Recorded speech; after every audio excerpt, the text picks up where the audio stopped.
Elders, young man, calm down. Stupid. Leave me alone. Let me enjoy life.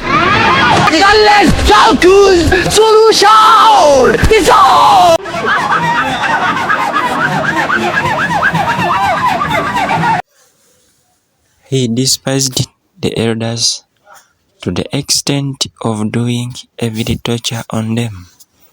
Time reached when everything has failed, and the reason was how he treated the elders. He then had to go and repent, so to be forgiven for the things to go on smoothly. Let's go deep and watch this video. In a bustling and vibrant corner of Lagos, where the sun always seems to shine a little brighter on the busy streets, lived a young man named Chinedu. At 27 years old, Chinedu had just finished his time at the university, and he carried himself with a confidence that often crossed the line into something much sharper and less kind. He was tall, always dressed in the latest clean fashion, and walked with a quick, purposeful stride that suggested he felt he was already more important than everyone else around him. In this neighborhood, everyone knew each other, and there was a deep, unspoken tradition where the young people would always pause to greet the older ones with a polite bow or a soft, respectful word. It was a sign of heart and a way to show that they understood the value of the wisdom that the elders had gathered over many long, hard-working years.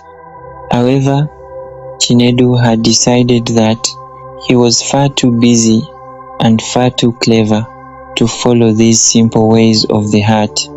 Whenever he passed by Mama Ada, who sold fresh oranges and sweet mangoes near the corner, or when he walked by Baba Tunde, who sat under the shade of the big mango tree to watch the world go by, he would simply look straight ahead as if they were not even there.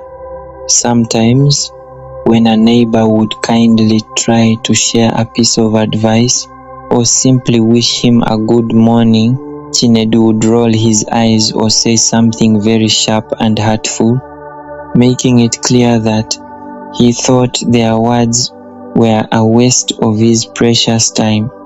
He truly believed that his university degree was a shield that made him untouchable, and that he did not need the kindness or the smiles of the people living around him.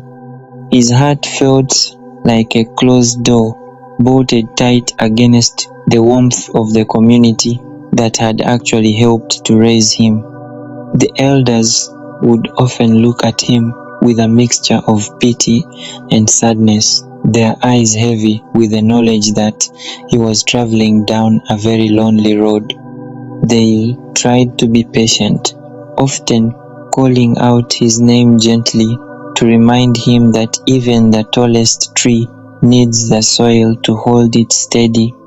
But Chinedu would only laugh or mutter something under his breath that made the people around him gasp. He felt a strange kind of power in being rude, thinking that it made him look like a big man, but in truth, it was only turning his world into a very cold and empty place. He spent his days planning big things for his future, dreaming of wealth and influence, but he never stopped to realize that his feet were standing on shaky ground because he had cut all the invisible threads of connection that tied him to his fellow human beings. While he thought he was moving forward, he was actually building a wall of pride that would soon become much too high for him to climb over, as the quiet disapproval of the neighborhood began to settle around him like a heavy, unseen mist.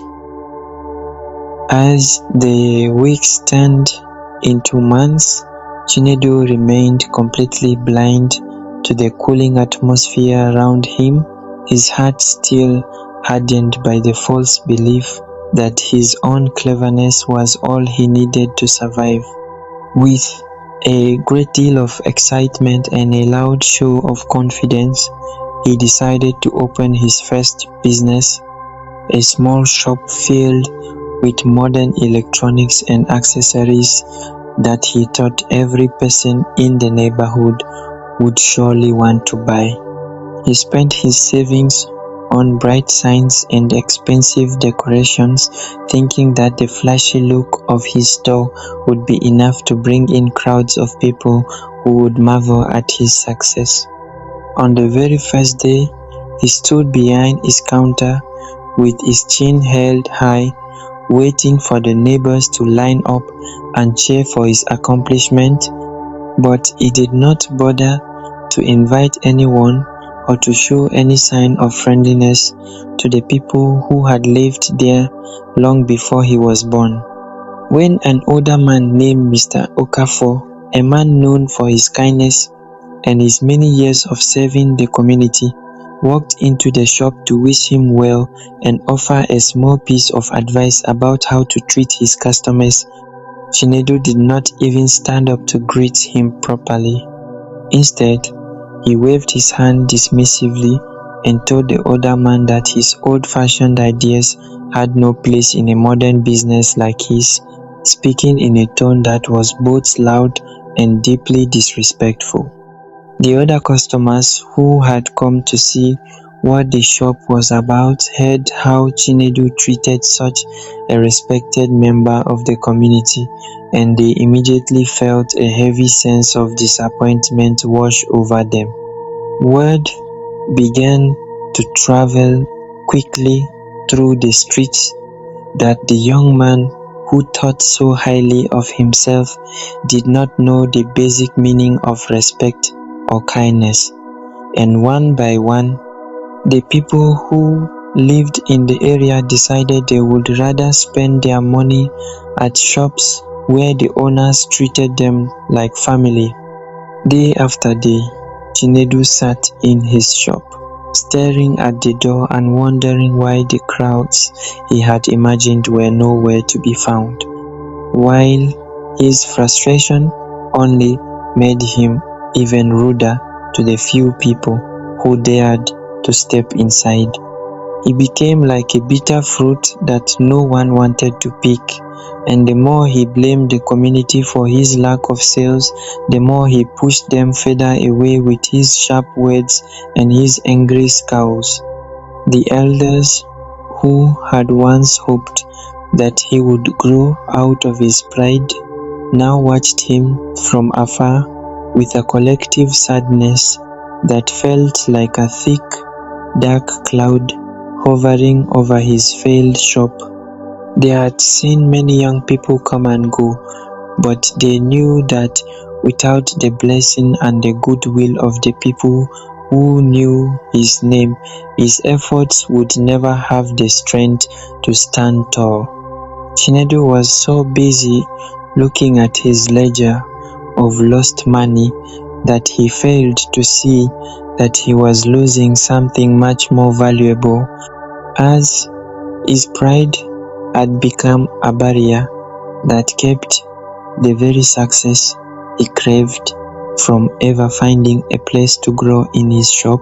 Chinedu's first shop eventually closed its doors, leaving him with empty shelves, quiet rooms, and a heart that was even more stubborn than it had been before.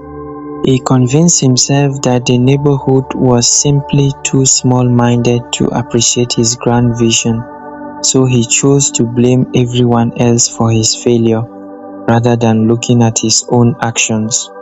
With the little money he had left, he decided to pour everything into a second venture, this time focusing on a logistics and delivery business, believing that if he traveled outside the neighborhood to find customers, he would surely find the success he felt he deserved. He bought a motorcycle and painted it in bright colors, riding through the streets with a loud engine that made the elderly people cringe. Yet, he never once thought to stop and apologize for the disturbance or to offer a kind greeting to those he passed by.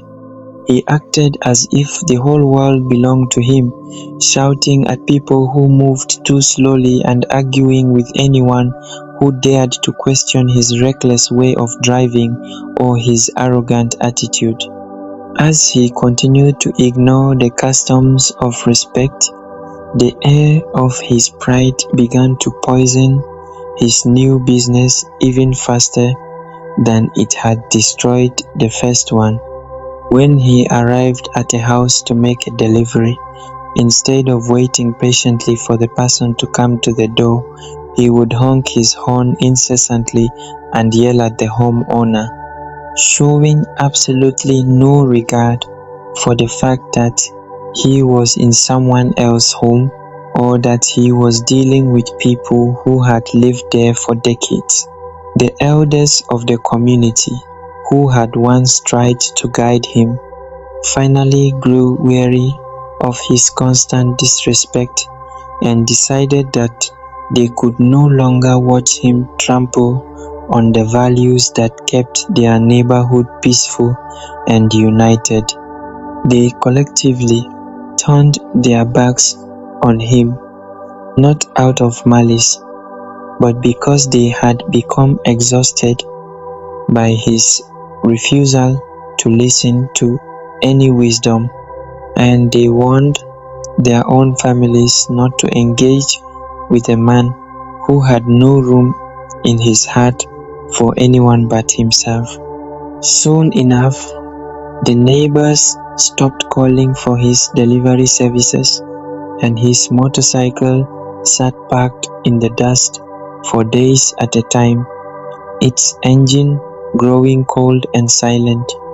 Chinedu found himself completely isolated, sitting alone in his small room while the rest of the neighborhood carried on with their lives, sharing food and laughter together just a few houses away. The silence of his own home became deafening, and he finally began to feel the heavy weight of the loneliness he had created for himself, a burden that was far greater than any financial loss he had ever known. He realized that no matter how hard he worked or how many business plans he created, he was building on a foundation of sand because he had no friends, no supporters, and no sense of belonging in the very place he called home. His pride, which he had once thought was his greatest strength, was now clearly showing itself to be his biggest enemy, trapping him in a world where he had everything to offer, but absolutely no one who wanted to receive it. Sitting alone in the dim light of his room, he began to see his life not through the lens of his own ego, but through the eyes of those he had hurt. He recalled the faces of Mama Ada and the many elders whose gentle guidance he had dismissed with such cruel arrogance. He realized that his lack of success was never about the economy or the people being small-minded, but was a direct result of the bitterness he had sown in his own community. The realization struck him with the force of a storm, washing away his pretense and leaving him feeling small, humbled, and deeply regretful for the years of respect he had squandered. He understood now that his university education, while valuable, had taught him nothing about the most important part of life: how to treat people with the dignity they deserved. He felt the sting of his isolation, realizing that he had spent his youth building walls instead of bridges, and that his pride had been a prison rather than a shield. As he sat in the quiet, he made a firm decision to shed his arrogance completely. He knew that he could not move forward or find any measure of true success until he made things right with the people he had disrespected. With a heavy but determined heart, he planned his next steps, knowing that the path to redemption would require the greatest courage he had ever had to summon. The courage to apologize and ask for the forgiveness he did not technically deserve. He washed his face, put on simple, clean clothes, and prepared himself to walk out of his house not as a man who demanded to be seen, but as a man who was ready to serve and listen. He walked toward the center of the neighborhood where he knew the elders would be gathered, his steps slow and deliberate, every stride carrying the weight of his newfound humility. He was ready to let go of his past mistakes entirely, hoping that by acknowledging his wrong, he might find the grace to begin his life anew. With a heart full of sincere regret, Chinedu finally reached the gathering place where the elders were seated.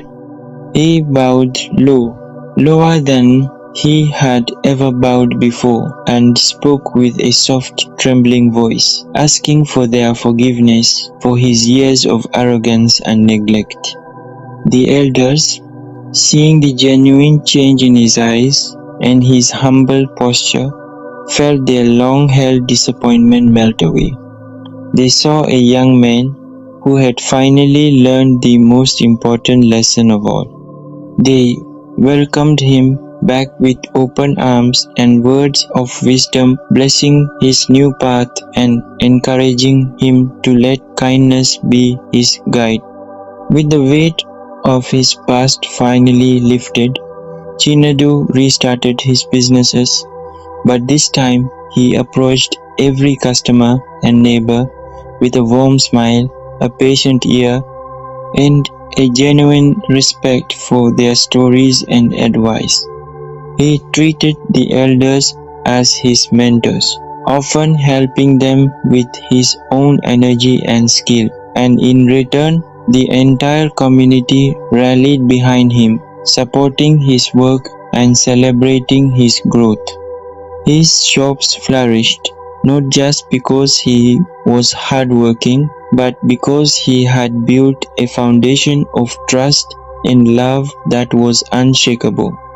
He became a beacon for other young people in Lagos, teaching them that true success in life is found in how one treats others. Chinedu lived the rest of his days as a pillar of the community, forever grateful for the second chance he had been given and the lesson that humility is the greatest mark of a truly successful man.